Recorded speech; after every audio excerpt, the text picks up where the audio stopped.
مگر ابراہیم نے ان کو ہاتھ کے اشارے سے روک دیا، جبکہ سفیان گرزی دانت بھیجتے رہ گئے تھے۔ اللہ حافظ، اپنا خیال رکھیے گا، وہ کہتے زبردستی سے اپنے باپ کے ساتھ بغل گیر ہوا۔ ماما پلیز اپنا اور بابا کا خیال رکھیے گا، کہتے اس نے اپنی ماں کو بھی زبردستی ہی ساتھ لگایا۔ تم اچھا نہیں کر رہے، وہ بڑبڑائیں۔ وہ ایک قہر بڑی نگاہ پیچھے کڑی صفا پر ڈالی۔ آپ بے فکر ہو جائیں، آپ کا بیٹا اپنا انتقام نہیں بھولے گا۔ اس نے اپنی ماں کا سر چوما اور پیچھے ہٹا۔ اس نے مڑ کر دیکھا تو وہ آنکھوں میں آنسو لیے ملتجی نگاہوں سے اس کو دیکھ رہی تھی۔ چلو، وہ اس کا ہاتھ پکڑ کر لے گیا، بنا اس کی کسی بھی التجا کو خاطر میں لائے۔ پیچھے منال بیگم نے حقارت سے صفا کی پشت کو دیکھا۔ قیام قریشی گھر واپس آئے تو خدیجہ بیگم لاؤنج میں ٹہل رہی تھی۔ وہ دروازے میں پہنچے تو ان کے پاس لپکی۔ شاہ صاحب، شاہ صاحب میری بچی، وہ ہلکان ہو رہی تھی۔ کیا ہوا ختیجہ؟ انہوں نے پریشانی سے ان کو شانوں سے تھاما۔ شاہ صاحب، وہ ابراہیم، وہ آیا تھا۔ وہ آنسوں سے تر چہرہ لیے بولی تو قیام قریشی نے مٹھیاں بھیج لی۔ کیا لینے آیا تھا وہ گڑاتے ہوئے، وہ میری صفا کو نہ جانے کہاں لے گیا ہے۔ وہ سر پکڑ کر چلائیں، تم یہاں آؤ۔ انہوں نے ختیجہ بیگم کو صوفے پر بٹھایا اور پانی کا گلاس تھمایا۔ یہ لو پانی پیو۔ ان کی حالت دیکھ کر پریشان ہو گئے تھے۔ انہوں نے ایک گھونٹ پانی کا بھرا اور گلاس واپس پکڑایا۔ اب بتاؤ کیا ہوا ہے؟ انہوں نے گلاس ٹیبل پر رکھا اور نرمی سے پوچھا۔ وہ آج آیا تھا جب آپ گھر نہیں تھے۔ وہ صفا کا پاسورڈ لے گیا ہے۔ وہ میری بچی کو اپنے ساتھ لے جائے گا اور ہم ساری زندگی صفا کی صورت تک نہیں دیکھ پائیں گے۔ وہ آخرکار پھوٹ کر رو دی۔ قیام قریشی کے اعصاب ڈھیلے پڑے۔ انہوں نے تکان سے صوفے کی پشت ٹھیک کر پشت سے ٹیک لگائی۔ ختیجہ، وہ کچھ دیر بعد پکارے تو ختیجہ بیگم نے رخ موڑ کر ان کو دیکھا۔ وہ اب اس کی بیوی ہے، اس لیے وہ جہاں چاہے اس کو لے کر جا سکتا ہے۔ تم سمجھتی کیوں نہیں؟ انہوں نے اپنے دائیں ہاتھ کی درمیانی انگلی اور انگوٹھے سے اپنی دونوں کنپٹیاں مسلتے ہوئے کہا تو ختیجہ بیگم غیر یقینی سی کیفیت میں اٹھ کھڑی ہوئی۔ آپ کیا کہہ رہے ہیں؟ کیا آپ کو اس کی بات کا کوئی افسوس نہیں ہے؟ انہوں نے حیرت سے قیام قریشی کا پرسکون سا چہرہ دیکھا۔ ختیجہ پلیز، انہوں نے تھکے سے لہجے میں سماجت کی۔ ظاہر ہے آپ کو کیا فرق پڑے گا؟ آپ کا بیٹا تو محفوظ ہے نا؟ اس کی جان تو محفوظ ہے۔ میری بیٹی ہے جو جہنم میں پل پل جھلس رہی ہے۔ انہوں نے حقارت سے کہا تو قیام قریشی نے تنے اعصاب لیے ان کو دیکھا۔ آپ سب لوگ اپنی اپنی جگہ سکون میں ہیں، بس ایک میری بیٹی ہے جو کہ مسلسل ایک قید میں ہے اور نہ جانے وہ کب تک وہاں جھلستی رہے گی۔ انہوں نے کرد سے چور لہجے میں کہا تو قیام قریشی اٹھ کھڑے ہوئے۔ مطلب کیا ہے تمہارا؟ ان کے لہجے میں سختی تھی۔ مطلب یہی ہے کہ آپ کو میری بیٹی کی کوئی پرواہ نہیں، آپ کو بس زاویار کی فکر ہے۔ میری بیٹی جائے بھاڑ میں۔ وہ آخرکار چلائیں۔ تم کہنا کیا چاہتی ہو کہ صفا میری بیٹی نہیں ہے؟ وہ ان کے مقابل آ کھڑے ہوئے۔ آپ کو اس کی پرواہ نہیں ہے؟ انہوں نے رخ پھیر کر جواب دیا۔ ادھر دیکھو ختیجہ۔ انہوں نے ختیجہ بیگم کا چہرہ اپنی جانب موڑا۔ وہ میری بیٹی ہے، میرا خون ہے، مجھے اس کی پرواہ ہے، اس لیے خبردار جو تم نے آئندہ ایسی بات اپنے منہ سے نکالی۔ وہ غصے اور بے بسی کے ملے جلے تاثرات لیے بولے تو پھر اس کو اس جہنم سے نکال کر لائیں۔ وہ عطل لہجے میں بولی تو قیام قریشی نے اپنی کمر پر ہاتھ باندھ کر رخ پھیرا۔ اس کا نکاح ہو چکا ہے، اس لیے اب وہ وہیں رہے گی جہاں اس کا شوہر اس کو رکھے گا۔ ختیجہ بیگم کی آنکھوں سے بہتے پانی میں اضافہ ہوا کیونکہ ایک آخری آس ٹوٹ گئی تھی اور وہ مڑے اور ختیجہ بیگم کی آنکھوں میں دیکھا۔ جتنا جلدی ہو سکے اس بات کو سمجھ لو، کہتے وہ وہاں سے چلے گئے، جبکہ ختیجہ بیگم بے بس سی صوفے پر ڈھہ گئی۔ وہ ماں تھی اور ماں کا کلیجہ اپنی اولاد کے لیے یوں ہی کٹتا رہتا ہے جب تک ماں کو یقین نہیں ہو جاتا کہ اس کی اولاد محفوظ ہے اور خوش ہے۔ گاڑی ایئرپورٹ پر آ کر رکی۔ وہ کچھ دیر گاڑی میں بیٹھا رہا۔ وہ خود ہی ڈرائیو کر رہا تھا۔ گاڑی میں ہیٹر آن تھا، اس لیے صفا قدرے پرسکون سی بیٹھی تھی، مگر اس کے دل کی کیفیت اس وقت بس وہی جانتی تھی۔ وہ کنویں سے نکل کر کھائی میں گر گئی تھی، مگر اس کے ساتھ ساتھ اس کو اپنے ماں باپ سے ہمیشہ کے لیے بچھڑ جانے کا غم ستائے جا رہا تھا۔ وہ نہیں جانتی تھی کہ وہ کب واپس آئے گی، کیا ابراہیم اس کے زخموں پر مرہم بنے گا یا مزید اس کی روح کو چھلنی کرے گا۔ وہ بس اس وقت اپنی قسمت کے بھروسے تھی اور اس کو اپنی قسمت سے کچھ خاص اچھے کی امید نہ تھی۔ وہ یوں ہی بیٹھا اسٹیئرنگ پر اپنی انگلیاں نچا رہا تھا جبکہ صفا ساتھ والی سیٹ پر بیٹھی تھی۔ وہ گاڑی سے باہر چھائے دھند میں دمکتی کچھ روشنیاں دیکھ رہی تھی۔ کچھ دیر بعد اور ایک اور گاڑی آ کر رکی تو ابراہیم گاڑی سے باہر نکلا۔ صفا نے جھانک کر اس کی طرف دیکھا جس طرف ابراہیم چل گیا تھا۔ اس گاڑی سے ایک لڑکا نکلا، اس کے ہاتھ میں ایک چھوٹا سا بیگ تھا۔ اس نے وہ بیگ ابراہیم کو پکڑایا اور واپس چلا گیا۔ ابراہیم بیگ پکڑے واپس گاڑی کی جانب بڑھا۔ صفا نے اس کو پلٹتے دیکھا تو اس نے اپنی نظریں پھیر دی۔ وہ اسی کی جانب آ رہا تھا۔ ابراہیم نے اس کو گاڑی کا شیشے سے نیچا کرنے کا اشارہ کیا۔ صفا نے پہلے تو چونک کر اسے دیکھا اور پھر گاڑی کا شیشہ نیچے کیا۔ تمہیں کچھ چاہیے؟ اس نے سرسری سے انداز میں پوچھا۔ ہاں، کیا؟ صفا کو یقین نہ آیا۔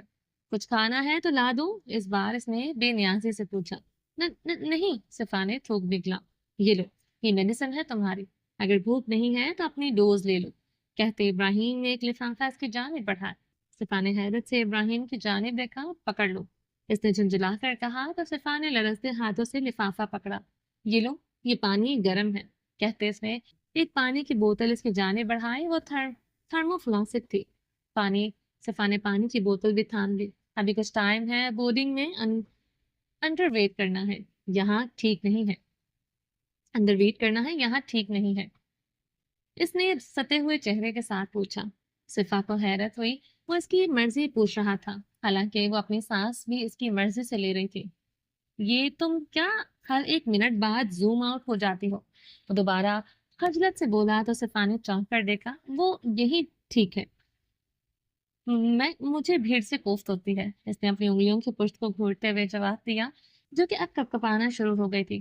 اچھا ٹھیک ہے، میں کچھ کھانے کے لیے لاتا ہوں، خالی پیٹ دوا مت لینا، پھر سے مصیبت میں ڈال دو گے۔ وہ بڑبڑاتے ہوئے وہاں سے چلا گیا، جبکہ صفا یکٹک اس کی پشت کو دیکھتی گئی۔ صفا نے دوا دیکھی، اس کو ایک سائڈ پر رکھا، پھر اس نے گلاس میں پانی نکالا تو وہ نیم گرم تھا۔ اس نے ایک دو گھونٹ پانی پی لیا۔ صفا گاڑی کی سیٹ سے پشت سے ٹیک لگا گئی۔ گزرا ہوا وقت کسی فلم کی طرح اس کی آنکھوں کے سامنے چلنے لگا۔ اس نے آنکھیں بند کر لی۔ 1 سال پہلے وہ تینوں اسی گاڑی میں تھے، مگر وقت دوپہر کا تھا۔ وہ اور شفا کالج گیٹ پر تھی، خود کو دھوپ سے بچاتی ہوئی وہ دونوں اپنے سروں پر رجسٹر رکھے ہوئی تھی۔ اسی دوران گیٹ پر ابراہیم کی گاڑی آ کر رکی۔ وہ ان دنوں آیا ہوا تھا اپنی کسی کاروباری سلسلے میں۔ سجل خوشی سے اٹھی۔ دیکھو صفا، یہ ابراہیم بھائی کی گاڑی ہے نا؟ اس میں تائید چاہی۔ ہاں، انہیں کی لگ رہی ہے، صفا نے سرخ ہوتے گال چھپائے۔ وہ آج خود آئے ہیں مجھے لینے۔ سجل کے پاؤں خوشی کے مارے بار بار اچھل رہے تھے۔ تو اس میں اتنا اچھلنے کی کیا بات ہے سجل؟ صفا نے خوب زدار لہجے میں کہا۔ وہ یقیناً آج جلدی فارغ ہو گئے ہیں، اسی لیے لینے آئے ہیں۔ آج ہم دونوں پارک میں جائیں گے، سجل نے 1 منٹ سے پہلے پلان بنایا۔ صفا کو بتایا تو وہ سر چکا گئی۔ اس کا دل ڈوبا تھا کہ اس کا بھائی اس کو کبھی لینے نہیں آ سکتا۔ کیا اس کے بھائی کا دل نہیں کرتا کہ وہ اپنی بہن کو کالج سے پک کرے؟ لیکن نہیں، وہ تو اس سے نفرت کرتا ہے۔ وہ تو دنیا کے سامنے یہ تک تسلیم کرنے سے قاصر ہے کہ اس کی ایک عدد بہن بھی ہے۔ وہ تو بہن کو گالی سمجھتا ہے۔ ہائے ڈیڈیز، اس کو جانی پہچانی آواز قریب سے آئی تو صفا نے سر اٹھا کر دیکھا۔ وہ آج مختلف حلیے میں تھا۔ وہ عموماً 3 پیس یا 2 پیس پہنتا تھا۔ وائٹ ڈریس شرٹ کے ساتھ وہ بلو جینز پہنا کرتا تھا، مگر آج صفا اس کو دیکھتی رہ گئی۔ وہ روایتی قمیص شلوار میں تھا، ہاتھ میں ڈھیلی سی گھڑی، کفلنگز لگے، ایک ہاتھ میں چشمہ جو اس نے ابھی اتارا تھا، اور دوسرے ہاتھ میں موبائل پکڑے وہ ان دونوں کے سامنے کھڑا تھا۔ اس کے چمکدار جوتوں سے پھوٹتی روشنی بتاتی تھی کہ وہ گرد کو اپنے پاس بھی پھٹکنے نہیں دیتا۔ بھائی، بڑی بات ہے، آج وہ آپ مجھے لینے آ گئے، سجل نے چہک کر کہا۔ کیوں؟ میں نہیں لینے آ سکتا اپنی گڑیا کو؟ اس نے سجل کے گال کھینچا۔ بھائی، سجل نے اپنے گال پر ہاتھ رکھا۔ اچھا چلو گی یا یوں ہی کھڑے رہنا ہے یہاں؟ ابراہیم نے سر پر پڑتی دھوپ دیکھ کر پوچھا۔ چلے چلے، ویسے بھی میں نے آپ کو اپنے کچھ پلانس بتانے ہیں، کہتے سجل نے اس کی بغل میں سے نکلی، جبکہ ابراہیم اور صفا آمنے سامنے کھڑے تھے۔ صفا ہنوز نگاہیں زمین میں گاڑی ہوئی تھی۔ ویٹ اے منٹ، ابراہیم نے اس کو روکا۔ سجل وہیں چپکی، مگر مڑی نہیں۔ کون سے پلانس؟ ابراہیم نے وہیں کھڑے کھڑے پوچھا۔ وہ آپ آئے نا، بتاتی ہو۔ سجل نے ابراہیم کو بازو سے پکڑ کر کھینچا۔ ابراہیم مسکرا کر اس کے پاس پہنچا۔ سجل آگے بڑھنے لگی کہ ابراہیم نے مڑ کر صفا کے جانب دیکھا، وہ جو ان دونوں کو بہت پیار سے دیکھ رہی تھی، کہ اچانک اس کی نظریں خود پر دیکھ کر گڑبڑائی اور نگاہیں پھر گئی۔ تم اپنی دوست کو ایسے ہی دھوپ میں چھوڑ کر جاؤ گی؟ ابراہیم نے صفا کی جانب دیکھ کر پوچھا۔ اس کی گاڑی آنے والی ہے، سجل نے بے فکری سے جواب دیا۔ لیکن دھوپ اتنی ہے، ابراہیم نے سپا کی سرخ پڑتی رنگت دیکھی۔ میں پوچھتی ہوں۔ سجل مڑ کر سپا کی جانب بڑھی۔ سپا نے اس کو اپنی جانب آتے دیکھا تو وہ ادھر ادھر دیکھنے لگے۔ سپا، سجل نے آ کر اس کو پکارا۔ ہاں سجل، اس نے لا علمی کا مظاہرہ کیا۔ تمہاری گاڑی کب آئے گی؟ اتنی گرمی ہو رہی ہے، تم ہمارے ساتھ چلو۔ سجل نے ایک ہی سانس میں ساری بات کہہ دی تو سپا نے نچلا لب کاٹا۔ نہیں سجل، گاڑی آ جائے گی تھوڑی دیر تک، ویسے بھی دھوپ زیادہ نہیں ہے، اور تم فکر نہ کرو، میں کیمپس سے کے اندر چلی جاؤں گی، جب گاڑی آئے گی تو گارڈ انکل بتا دیں گے، سپا نے پرسکون سے لہجے میں کہا۔ ابراہیم جو کچھ فاصلے پر کھڑا تھا ان کی جانب آیا اور اس نے گیٹ کے اندر جھانکا تو کیمپس تقریباً خالی ہو چکا تھا۔ یہاں رکنا ٹھیک نہیں ہے، تم آ جاؤ سپا، میں قیام انکل کو بتا دیتا ہوں، اس نے مصلحانہ انداز میں پیشکش کی۔ صفا پہلے تو ہچکچائے مگر پھر اس نے اس بات میں سر ہلا دیا کیونکہ وہ دونوں بھی اس کی وجہ سے دھوپ میں کھڑے تھے۔ صفا پچھلی سیٹ پر آ کر بیٹھی اور سجل ابراہیم کے ساتھ والی سیٹ پر۔ سجل نے بیٹھتے ہوئے دروازہ دھڑام سے بند کیا تو ابراہیم نے ٹھٹک کر دیکھا۔ گڑیا، یہ میری گاڑی ہے، مہربانی کر کے اس پر تھوڑا ترس کھا لو۔ وہ سیٹ بیلٹ لگاتے ہوئے اس کو باہر کروا رہا تھا۔ پیچھے بیٹھی صفا نے مسکرا کر ان دونوں کو دیکھا۔ تو کیا ہوا؟ گاڑی ہی ہے نا، میں تو آپ کی بیوی اور آپ کے بچوں کو بھی اسی طرح پٹک پٹک کے مارا کروں گی۔ سجل نے ناک سے مکھی اڑائی۔ وہ اس کو اپنے خطرناک ارادوں کے بارے میں آگاہ کیا۔ ابراہیم کا منہ کھل گیا۔ میری گڑیا اب اپنے بھتیجوں کو مارے گی؟ اس نے حیرت سے سجل کو دیکھا جو کہ اب سامنے دیکھ رہے تھے۔ ہاں، کیوں نہیں مار سکتی، ویسے بھی میں چھوٹی تھی، آج تک جب آج تک بس آپ ہی تنگ کرتے آئے ہیں مجھے، اب میں اپنے سارے بدلے لوں گی۔ اس نے آنکھیں چھوٹی کر کے اپنے ارادے بتائے تو صفا کی بے اختیار ہنسی نکل گئی۔ ابراہیم نے مڑ کر اس کو دیکھا۔ صفا فوراً سیدھی ہو کر بیٹھی۔ تم دونوں میں نے جتنے لاڈ اٹھائے ہیں نا، کوئی اور اٹھا کر دکھائے۔ وہ اب تم لوگ شکریہ ادا کرنے کے بجائے میرے بچوں پر بری نظر رکھے ہوئے ہو۔ ابراہیم نے باری باری ان دونوں کو گھورا۔ کم آن بھائی، اتنا دل پر کیوں لے رہے ہیں؟ آپ تو ایسے ریئیکٹ کر رہے ہیں جیسے آپ کے آلریڈی بچے ہو۔ سجل نے نارمل سے انداز میں کہا تو ابراہیم نے اپنی ہنسی دبائی۔ ابھی آپ کی شادی ہونی ہے، پھر جا کر کہیں بچے ہوں گے، اور پھر جا کر مجھے موقع ملے گا۔ کہتے ہوئے سجل نے رک کر شرارتی انداز میں ابراہیم کو دیکھا۔ اور پھر تم کچھ نہیں کرو گی، کہتے ابراہیم نے گاڑی چلا دی۔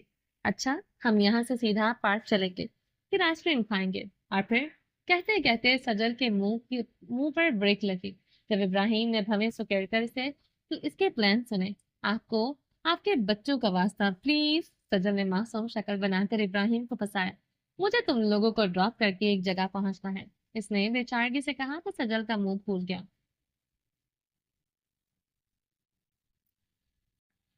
اچھا شام کو لے چلوں گا نا، پرامس؟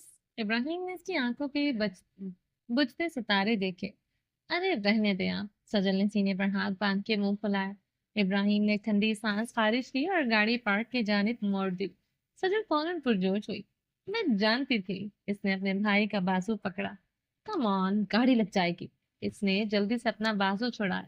اب گاڑی میں سجل کے کہکے گونج رہے تھے۔ گاڑی کا دروازہ کھلا اور ایک ٹھنڈی ہوا کا جھونکا اس کے ساتھ ہی اندر آیا تو سپا نے چونک کر آنکھیں کھول دی۔ وہ آ کر ڈرائیونگ سیٹ پر بیٹھا اور پیکٹ اس کی جانب بڑھایا۔ سپا نے کالی کالی آنکھوں سے اس کی جانب دیکھا۔ برگر ہے، کھا لو، پھر دوا لے لینا، کہتے ابراہیم نے وہ پیکٹ اس کے جانب بڑھایا تو سپا نے خاموشی سے پیکٹ پکڑ لیا۔ اس نے بے دلی سے پیکٹ کھولا اور برگر نکالا جبکہ ابراہیم کے ہاتھ میں ایک اور پیکٹ تھا، اس میں 2 کافی کے کپ تھے۔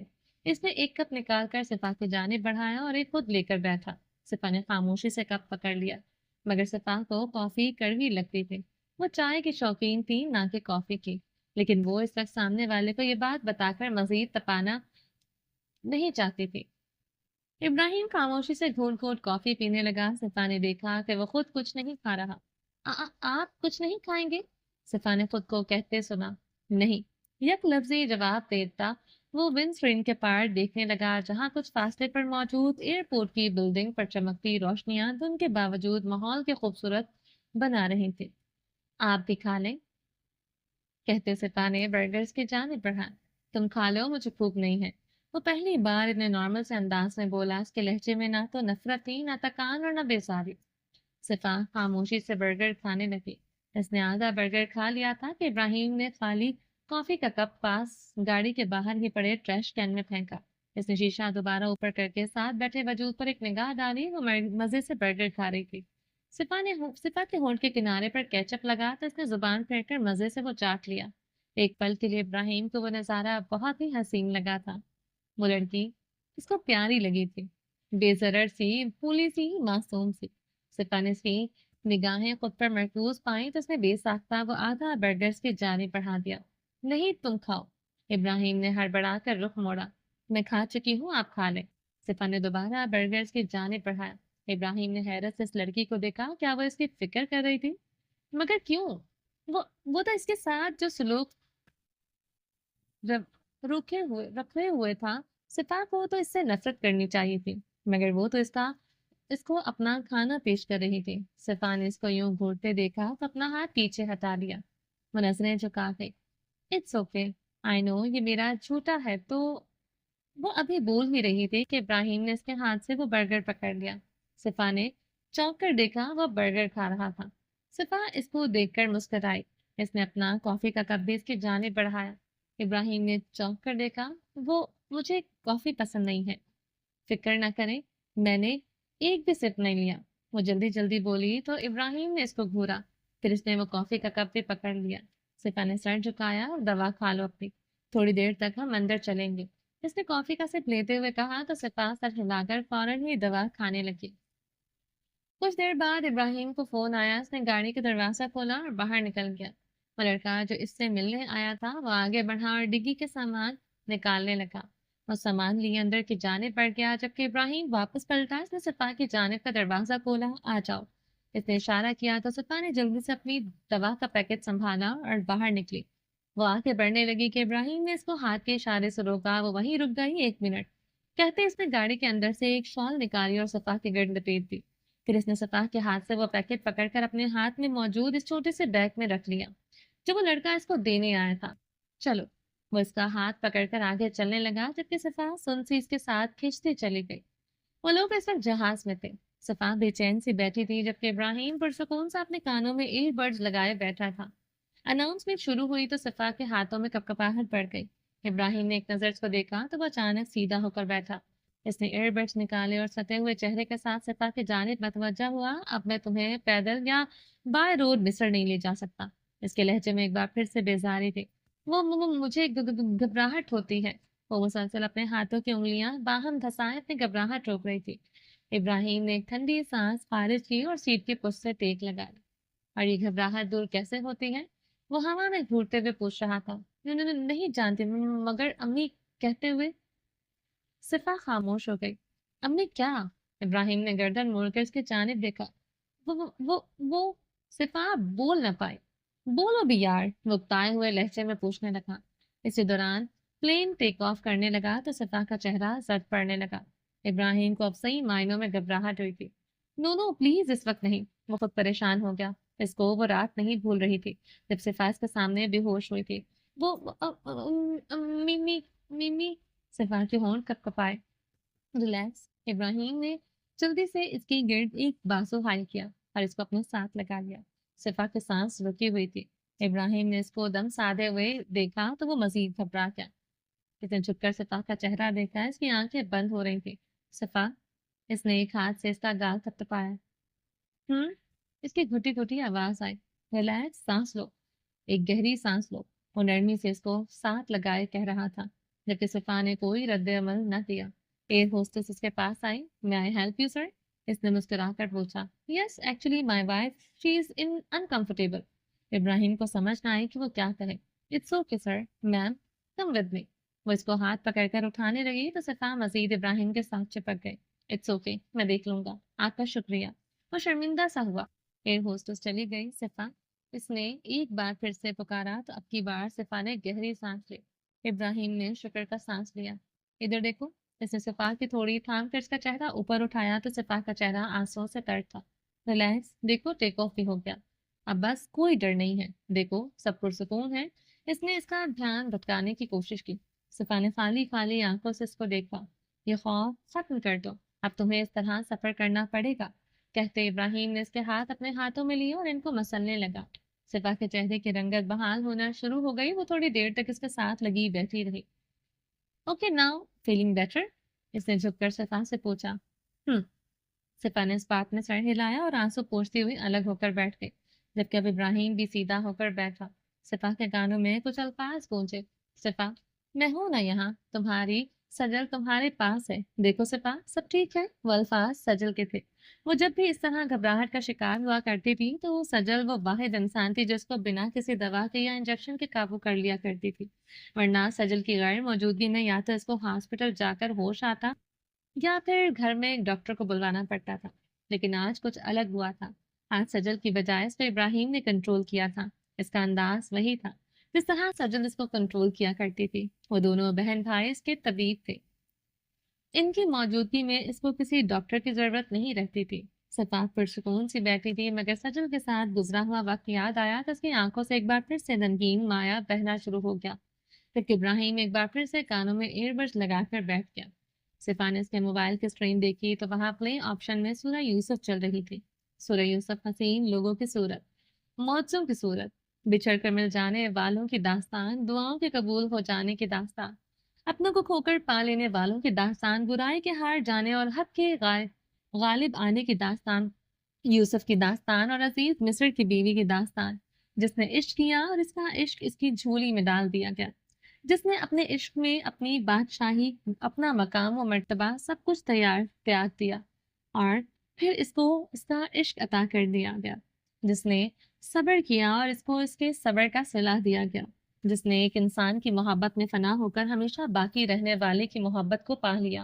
یہ داستان احسن القصص کہلاتی ہے کیونکہ یہ ایک مکمل داستان ہے جس کی ایک ہیپی اینڈنگ ہے۔ مگر صفا کو اس داستان میں اپنا آپ یوسف کی طرح لگا، جس طرح یوسف کو ایک اندھے کنویں میں پھینک دیا گیا اور پھینکنے والے اس کے اپنے ہی تھے، اسی طرح صفا کو بھی اس کے اپنوں نے اندھیرے کنویں میں پھینک دیا۔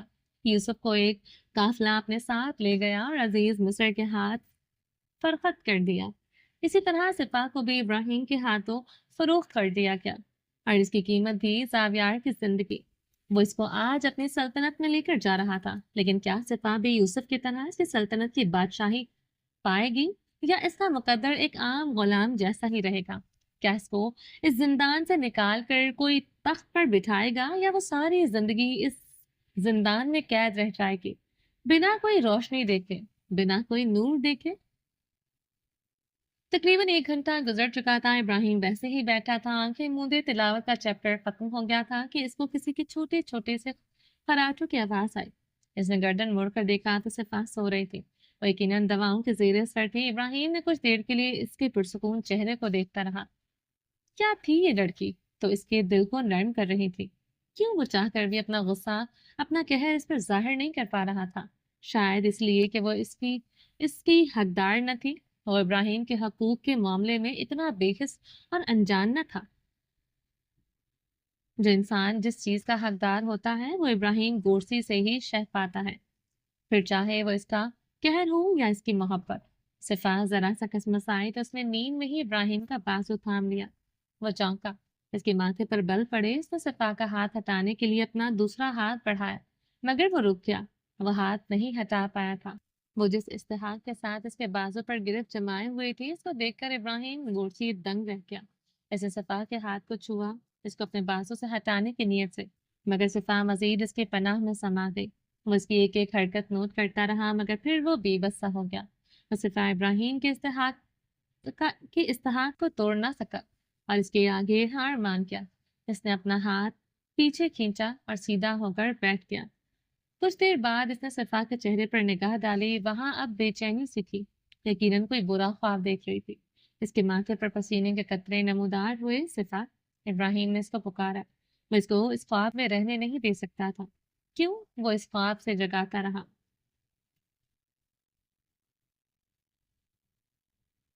وہ خود بھی نہیں جانتا تھا، مگر صفا کا مضطرب سا چہرہ ابراہیم کو گوارا نہ تھا۔ صفا، اٹھو۔ اس نے اب کی بار اس کا کندھا پکڑ کر ہلایا۔ مگر اس نے صفا کے ہونٹ ہلتے دیکھتے وہ کچھ بڑبڑا رہی تھی۔ ابراہیم نے اپنا کان اس کے چہرے کے قریب کیا۔ نہیں، مجھے چھوڑ دو، مجھے امی کے پاس جانا ہے۔ صفا بڑبڑا رہی تھی، یقیناً وہی منظر خواب میں دیکھ رہی تھی جس میں ابراہیم اس کو زبردستی قریشی ہاؤس لے کر آیا تھا۔ ابراہیم نے دان پیچ لیے، اس کی کنپٹی کی رگیں ابری۔ صفا، اس بار اس نے اونچی آواز میں اس کو پکارا۔ وہ تو ہڑبڑا کر اٹھے۔ امی، میں کہاں ہوں؟ امی کہاں ہے؟ وہ ہچانی کیسے اپنی ادھر ادھر دیکھ رہی تھی۔ کچھ مسافروں نے بھی اس کی بے چینی محسوس کی۔ اوہ نو، اب لوگوں کو بھی شک ہو جائے گا کہ میں اس کو زبردستی لے کر جا رہا ہوں۔ ابراہیم نے لوگوں کی مشکوک نگاہیں خود پر اور صفا پر مرکوز پائیں۔ وہ تماشا نہیں چاہتا تھا اور اس کی پہچان مصر میں تھی اس کے ساتھ، تو وہ ایسا کوئی تماشا افورڈ نہیں کر سکتا تھا۔ اگر اس کی کسی نے ویڈیو بنا لی، اگر لوگوں نے سوشل میڈیا پر کوئی ہنگامہ کر دیا کہ ایک لڑکی کو زبردستی مصر لایا گیا ہے اور لانے والے کی تصویر منظر عام پر آئی، تو کیا ہوگا؟ حریہ اور رحمان کرداوی کیا سوچیں گے؟ اور سب سے بڑھ کر اس کی پہچان اس کو خطرہ ہو سکتا ہے۔ ابراہیم نے جلدی سے نفی میں سر جھٹکا۔ صفا پھٹی پھٹی نگاہوں سے ادھر ادھر دیکھ رہی تھی۔ ارے میری جان، کیا ہوا؟ کوئی برا خواب دیکھ لیا گیا؟ ابراہیم نے فوراً صفا کے چہرے پہ اپنے ہاتھوں کے پیالے میں تھام کر اس کا رخ اپنی جانب کیا۔ ہاں، کیا؟ صفا چونکی۔ وہ اس سے کیسے بات کر رہا تھا؟ میری جان، ہو جاتا ہے کبھی کبھی اس طرح، جب ہم فلائٹ میں ہوتے ہیں نا تو نائٹ میئر معمولی بات ہے۔ اس نے صفا کے گال صاف کیے جہاں آنسو تھے۔ لوگوں نے اس کو صفا کی پرواہ کرتے اور صفا کو اس کے ساتھ پرسکون دیکھا تو وہ بھی نگاہیں پھیرتے۔ It's just a normal couple. سب نے یہی سوچا۔ کیا کہہ رہے ہیں؟ صفا کو اپنے کانوں اور اپنی آنکھوں پر یقین نہ ہوا۔ Relax baby, it's okay. Ibrahim نے اس کی کسی بات کا جواب دیے بنا اس کو اپنے ساتھ لگایا۔ صفا پھٹی پھٹی آنکھوں سے اس کا بدلاؤ کو دیکھتی رہی۔ ابراہیم ذرا سا جھکا اور صفا کے کان میں سرگوشی کی۔ بولا تھا نا کہ کوئی تماشا نہیں چاہیے، تو پھر یہ ڈرامے بازی کیوں؟ وہ دانت کھینچتے بلایا تو صفا کی جان حلق ہوئے۔ میں اٹس اوکے بیبی ہو جاتا ہے۔ ریلیکس، میں ہوں نا تمہارے پاس؟ اس نے ایک بار پھر سے بلند آواز میں کہا۔ اب آرام سے بیٹھو۔ اب اگر تم سوئی یا کوئی تماشا کیا تو مجھ سے برا کوئی نہیں ہوگا۔ وہ دبے دبے الفاظ میں اس کو دوبارہ دھمکی دیتا پیچھے ہٹا۔ صفا نے حیرت سے اس کی جانب دیکھا اور ٹھوک نکلا۔ ابراہیم نے ایک وارننگ سے بھرپور نگاہ پر ڈالی تو صفا نگاہیں جھکائے بیٹھ گئی۔ وہ ایک بلند بالا عمارت تھی۔ اس کے قریب 20 فلور تھے۔ 19ویں فلور پر موجود ایک فلیٹ تھا۔ اس نے فلیٹ کا ایک کمرہ جس ایک پوری دیوار شیشے کی تھی، اور اس شیشے کے سامنے مزید بلند و بالا عمارتیں دکھائی دیتی تھی۔ ان عمارتوں کی لائٹس روشن تھی کیونکہ آدھی رات کا وقت ہو رہا تھا۔ اس کمرے کے بیڈ پر ایک آدمی آرام سے سو رہا تھا کہ اس کے دروازے پر دستک ہوئی اور فوراً اٹھ کر بیٹھا اور آنکھیں ملتا ہوا دروازے تک آیا۔ اس نے دروازہ کھولا تو سامنے ایک نوجوان لڑکا کھڑا تھا۔ اس کے ہاتھ میں ایک بیگ تھا۔ اس نے بیگ سے اس آدمی کی جانب بڑھایا۔ اس میں کچھ سامان ہے تمہاری ضرورت کا، کچھ کپڑے، جوتے اور مزید کچھ اشیاء، اس نے بیگ تھماتے ہوئے بتایا۔ شکریہ بھائی۔ اس نے مشکوک ہوتے ہوئے بیگ پکڑا۔ وہ لڑکا مڑنے لگا تو اس آدمی نے آواز دی، بھائی مجھے کچھ پوچھنا ہے۔ اس نے جھجکتے ہوئے کہا، ہاں بولو۔ وہ لڑکا متوجہ ہوا۔ آخر مجھے یہاں کون لے کر آیا ہے اور کیوں کر رہا ہے مجھ پر یہ مہربانی؟ اس آدمی نے بیگ کو دیکھتے ہوئے پوچھا۔ نہیں جانتا کہ کیوں لے کر آیا ہے اور کیوں مہربانی کی جا رہی ہے، مگر وہ شاہ ہے جس نے تمہیں یہاں رکھا ہے۔ اس لڑکے نے پراسرار انداز میں جواب دیا۔ لیکن یہ شاہ کون ہے اور کیوں کر رہا ہے یہ سب؟ کیا وہ مجھے جانتا ہے؟ اس نے تجسس سے پوچھا۔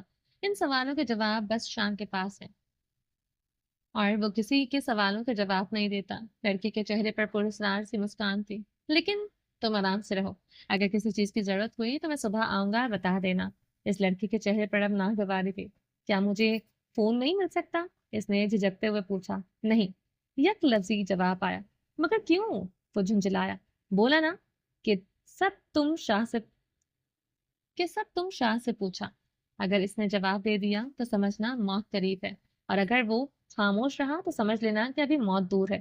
اس لڑکے نے کندھے اچکا دیے۔ تو کیا مطلب؟ وہ آدمی گھبرایا۔ تم مطلب مت نکالو، یہ بڑوں کی باتیں ہیں، وہ کہہ کر وہاں سے چلا گیا۔ وہ آدمی آ کر بیڈ پر بیٹھا اور بیگ کھول کر دیکھا۔ اس میں بس کچھ ضرورت کا سامان تھا۔ یار زاب یار، کہاں پھنس گیا ہے تو؟ اس نے کوپ زدہ لہجے میں خود کو کوسا۔ اس ابراہیم کے ہاتھ سے بچا ہے تو اس شاہ کے منہ میں آ رہا ہے، نہ جانے یہ مجھ سے کیا چاہتا ہے۔ اس نے بے دلی سے بیگ زمین پر پٹکا اور بیڈ پر ڈھہ گیا۔ وہ لوگ ایئرپورٹ سے نکلے تو سامنے ایک گاڑی کھڑی تھی۔ ابراہیم بیگ گھسیٹتا ہوا باہر آیا جبکہ ستا اپنے گرد چادر لپیٹے سہمی سی اس کے پیچھے چلی آ رہی تھی۔ گاڑی میں ایک گاڑی میں سے زرار نکلا اور ابراہیم کی جانب بڑھا۔ اس نے ابراہیم سے بیگ پکڑ لیے اور ان کو گاڑی کی ڈگی میں ڈال کر رکھا۔ صفا وہیں کھڑی تھی، اندر بیٹھو۔ ابراہیم نے تنے اعصاب لیے اس کو حکم دیا تو وہ فوراً پیچھے سیٹ پر آ بیٹھی۔ بہت افسوس ہوا یار۔ زرار نے نم آنکھوں سے ابراہیم کو گلے لگایا۔ ابراہیم خاموش رہا۔ کچھ دیر بعد دونوں الگ ہوئے۔ کام کا کیا ہوا؟ اس نے کھڑے کھڑے ہی پوچھا۔ کام ہو گیا ہے، اگر تم پہلے بتا دیتے تو جلدی ہو جاتا، لیکن خیر میں نے ہینڈل کر لیا۔ یونیورسٹی چانسلر اپنا ہی آدمی ہے، اس لیے زیادہ مسئلہ نہیں ہوا۔ زرار نے اس کو آگاہ کیا تو ابراہیم نے اس بات پر سر ہلایا۔ اچھا اب تم مینشن چلو گے یا؟ زرار نے ایک نظر گاڑی میں بیٹھے صفا کو دیکھ کر پوچھا۔ مینشن ہی چلو، میں اس کو لے کر کوئی رسک نہیں لے سکتا۔ ابراہیم نے بھی گاڑی میں بیٹھے اس وجود پر ایک نگاہ ڈالی۔ لیکن حریہ، زرار بولتے بولتے رکا، اس کو میں دیکھ لوں گا، فی الحال تم چلو، میں تھک گیا ہوں۔ ابراہیم نے ناگواری سے کہا تو زرار نے فوراً گاڑی کا دروازہ کھولا اور زرار کے ساتھ آ بیٹھا۔ زرار نے ڈرائیونگ سیٹ سنبھالی۔ حریہ اس وقت یاقوت اور مرجان کے کمرے میں تھی۔ دینا سو چکی تھی اور وہ ان دونوں کو ایک نظر دیکھنے آئی تھی۔ وہ یوں ہی رات کو اپنے گھر کا چکر لگایا کرتی تھی، خاص کر ابراہیم کی غیر موجودگی میں۔ وہ ایک سمجھدار اور سلجھی ہوئی لڑکی تھی جو اپنے شوہر کی غیر موجودگی میں اپنے گھر اور اس کے مال کی حفاظت کرنا جانتی تھی۔ اس نے اپنے دونوں شہزادوں کو پیار بھری نگاہ سے دیکھا۔ وہ سکون سے سو رہے تھے۔ ان دونوں کا روم ایک بھی تھا مگر وہاں دو الگ الگ سنگل بیڈ موجود تھے۔ یاقوت پر لحاف ذرا سا سرکا ہوا تھا۔ عوریہ نے مسکرا کر سر جھٹکا اور اس کا لحاف درست کیا۔ مرجان کی آنکھ کھل گئی۔ اس نے حریہ کو دیکھا جو کہ اب یاقوت کے ماتھے پر بوسہ دے رہی تھی۔ یہ دیکھ کر مرجان نے جان بوجھ کر اپنا لحاف زمین پر گرا دیا اور یوں ظاہر کیا کہ وہ سو رہا ہے۔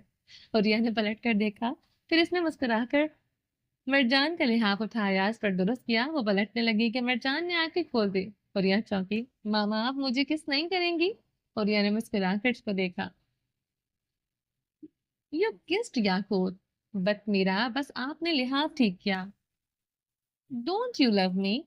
وہ چپ لیتا ہوا اپنی ماں سے سوال کر رہا تھا۔ حریہ کی حیرت کے مارے آنکھیں پھیل گئی۔ نو مائی سن۔ وہ فوراً جھکی اور مرجان کے ماتھے پر بوسہ دیا۔ تم دونوں میرے لیے برابر ہو، میرے جگر کے ٹکڑے ہو تم دونوں۔ اس نے مرجان کے بالوں میں ہاتھ پھیرا۔